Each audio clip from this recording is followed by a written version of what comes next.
애초에 인공지능 엔진이 대체 왜 자꾸 멈칫거리고 느려지는지 그 원인부터 알아야 할 것 같아요. 맞아요. 그게 핵심입니다.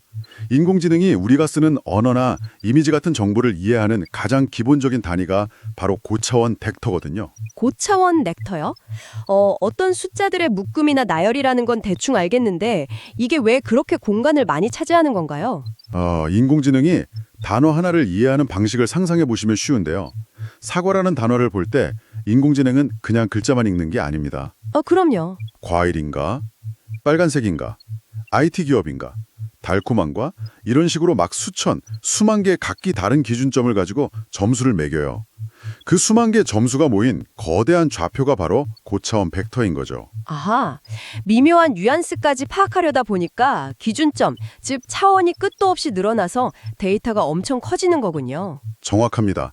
정보에 메모리를 집어삼키는 주범이 되는 거죠. 와, 그렇게 막 수만 차원으로 이루어진 무거운 벡터 데이터를 매번 질문받을 때마다 처음부터 다 계산해야 한다면 인공지능이 답변 주는데 며칠이 걸릴 수도 있겠네요. 그래서 엔지니어들이 도입한 기술이 바로 KV 캐시, 즉 키값 캐시라는 겁니다. KV 캐시요? 네, 방대한 책을 매번 처음부터 읽는 대신에 자주 쓰거나 방금 개선해낸 정보들을 단순한 라벨로 저장해두는 거죠. 일종의 초고속 디지털 커닝 페이퍼를 만든 겁니다. 적어 넣어야 하는 벡터 하나하나의 용량 자체가 여전히 너무 크다는 게 문제입니다. 대화가 좀만 길어져도 커닝 페이퍼가 막 수백 장으로 늘어나니까. 맞아요. 캐시 메모리가 꽉 차버리고 인공지능 답변 속도가 뚝 떨어지는 거죠. 그렇다면 엔지니어들은 당연히 그 커닝 페이퍼 자체를 또 압축하려고 시도했겠네요. 컴퓨터 파일 압축하듯이 데이터를 작게 뭉뚱그려버리는 방식. 그 양자화라는 기술 수주했나요? 아주 정확한 흐름입니다. 양자화라는 미세한 소수점 데이터를 큼직한 정수로 묶어서 크기를 확 줄이려고 했죠. 근데 이 전통적인 방식에는 아주 치명적인 함정이 숨어 있었어요. 함정이요? 어떤 거죠? 바로 메모리 오버헤드라는 딜레마입니다.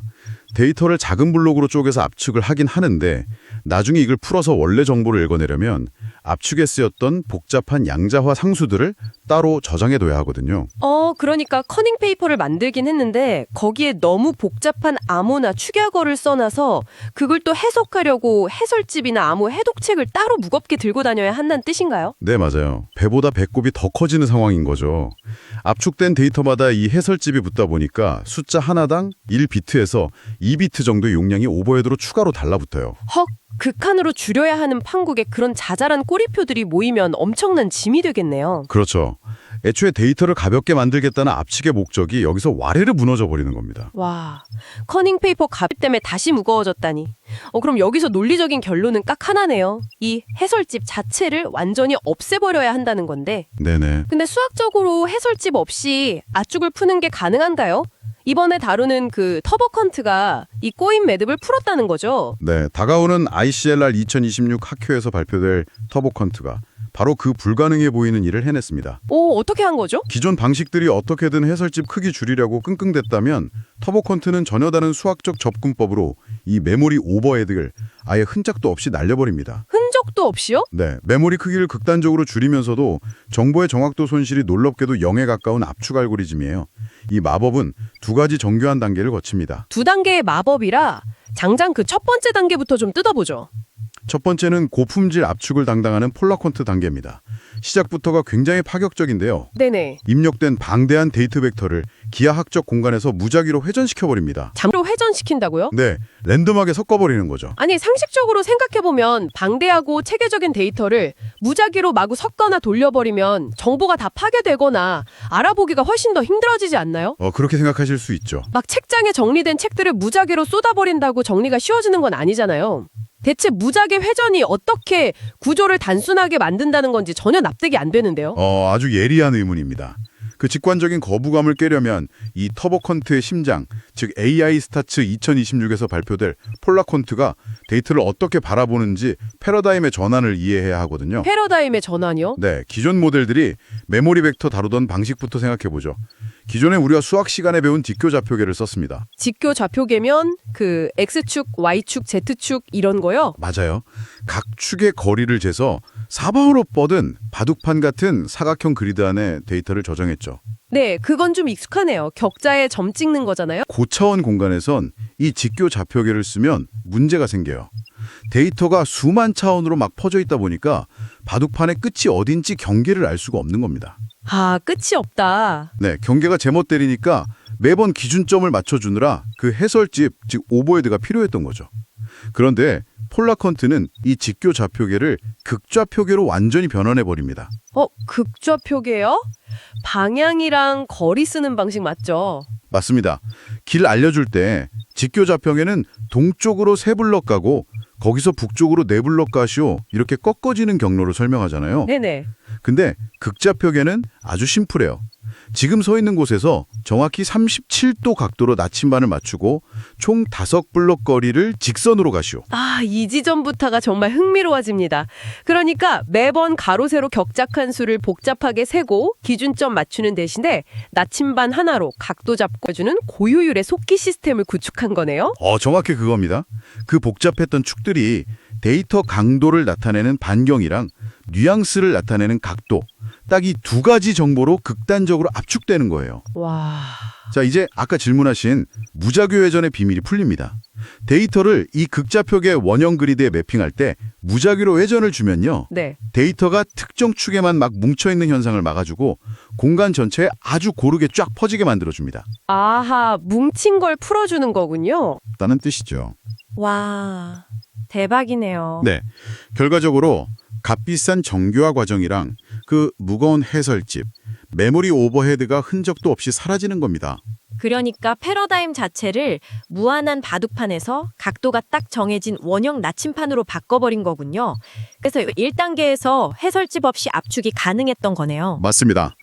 여기에 오디오나 JPEG 압축에 쓰인 양자화기를 돌려서 가용 비트의 대부분을 쏟아부어 원본 뼈대를 꽉 잡아내는 거죠.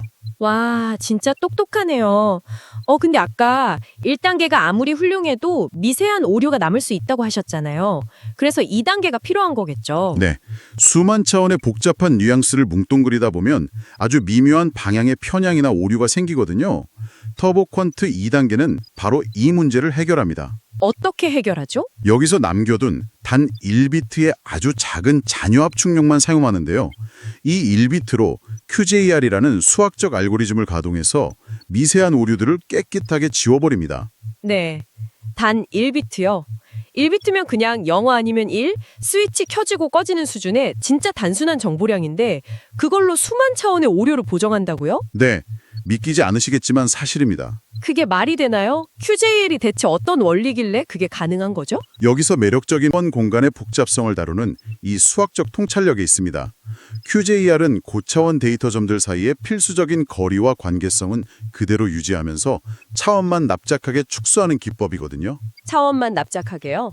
네, 결과적으로 수천 개의 복잡한 소수점 숫자들을 플러스 1인지 마이너스 1인지 단 하나의 부호 비트로 깎아내버립니다. 그래도 전 이해가 잘 안 가는데요. 그 복잡한 형태를 그냥 플러스 1, 마이너스 1로만 확 납작하게 눌러버리면 그 안에 중요한 차이점이나 관계가 다 뭉개지는 거 아니에요? 이렇게 한번 상상해 보시죠. 아주 복잡하게 생긴 3차원 의자가 있습니다.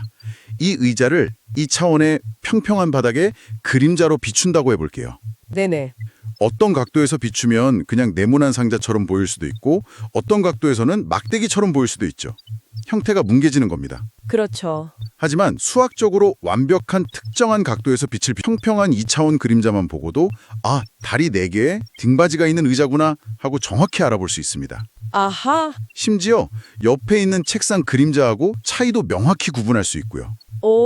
그러니까 차원 하나를 완전히 날려버려서 그림자처럼 납작해졌지만 원래 가지고 있던 핵심적인 특징이나 관계는 고스란히 살아있다는 거군요. 맞습니다.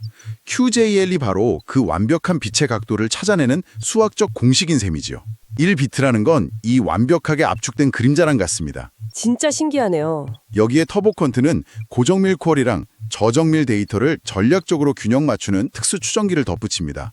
덕분에 1비트만으로도 인공지능이 정보 중요도를 안 헷갈리고 완벽하게 계산해내는 거죠. 와, 그러니까 컴퓨팅 자원을 1단계에서 큰 그림 잡는데 시원하게 쓰고 2단계에서 단 1비트 부터치 하나로 남은 오류를 완벽하게 보정한다. 진짜 우아함이네요. 오버헤드 제로의 정수고요. 네, 진짜 수학적 예술 작품이나 다름없습니다. 네, 정말 아름다운 이론인데 근데 이게 현실 세계의 거친 벤치마크 환경에서도 통했을까요? 실제 수십억 개 매개 변수 얽힌 거대 모델에 적용했을 때 결과가 어땠는지 들어봐야 할 것 같은데요. 결과는 그야말로 파괴적이었습니다. 연구팀이 젬마나 미스트랄 같은 최신 오픈소스 거대 모델에 아주 혹독한 테스트를 진행했거든요. 네. 한 번에 엄청난 텍스트를 처리하는 롱벤치나 제로스크로스 같은 롱 컨텍스트 벤치마크를 돌려봤는데 복잡한 하위 작업들에서 정확도 손실 없이 완벽한 점수를 기록했어요. 와, 그 벤치마크 중에 특히 눈에 띄는 게 건초 더미 속 바늘 찾기 테스트 결과더라고요. 맞습니다. 아주 유명한 테스트죠. 여러분, 이게 어떤 테스트냐면 수만 단어로 된 두꺼운 책 분량 텍스트에 전혀 엉뚱한 정보 딱 한 줄 숨겨놓고 찾아보라고 하는 극한의 기억력 테스트. 인간으로 치면 수백 쪽 서류를 1초 만에 읽고 단어 하나 찾는 건데 여기서 성능 저하가 전혀 없었다는 건가요? 놀랍게도 그렇습니다. 아주 미세한 데이터 손상만 있어도 이 테스트는 바로 실패하거든요. 근데 터보 퀀트는 바늘 찾는 능력을 100% 유지하면서 KB 메모리 크기를 최소 6배나 축소시켰습니다. 6배나요? 대박이네요. 더 놀라운 건 모델을 처음부터 다시 가르치는 사전학습이나 미세 조정 같은 복잡한 과정도 전혀 거치지 않았다는 겁니다. 헐, 그럼 그냥 플러그인처럼 꽂았다는 거예요? 맞아요. 기존 구조 안 건드리고 꽂기만 했는데도 KB 캐시를 단 3비트 수준까지 양자화하는 데 성공한 거죠. 와, 메모리 용량만 혁신적으로 줄인 게 아니잖아요. 속도 측면에선 어땠나요? 이에서 연산 속도를 무려 8배나 향상시켰어요. 8배요? 와, 인공지능이 방대한 데이터 속에서 지금 당장 집중해야 할 정보를 결정하는 속도가 그렇게 빨라졌다는 거군요. 네. 게다가 벡터 검색 테스트에서도 PQ나 레비큐 같은 기존 최첨단 기술들을 가볍게 제치고 가장 뛰어난 검색 정확도를 달성했습니다. 오, 첫 시도만에 완벽한 정보를 꺼내는 걸 증명했네요. 그렇다면 이 모든 게 대체 무슨 의미일까요?